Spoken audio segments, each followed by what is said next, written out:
Pantauan Tim Liputan jelang pemberlakuan larangan mudik terhitung mulai tanggal 6 hingga 17 Mei mendatang, intensitas penumpang di Bandara Silampari, Kota Lubuk Linggau mengalami peningkatan yang cukup signifikan.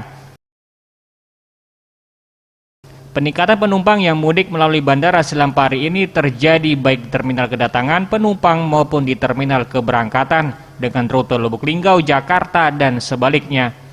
Kepala Bandara Silampari Kota Lubuk Linggau, Mega Hardiansyah mengatakan, peningkatan warga yang mudik sebelum larangan diberlakukan memang sudah terjadi 2 hari lalu, di mana hampir jumlah kursi terpenuhi, yakni 150 orang keberangkatan dan 150 kedatangan.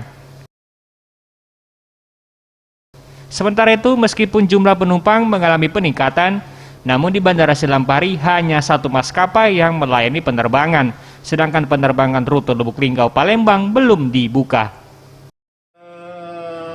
Terakhir kemarin Batik Air tujuan Jakarta itu 150 datang, 150 pergi.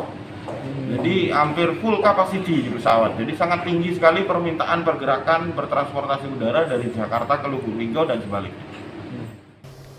Tim Liputan Sriwijaya TV.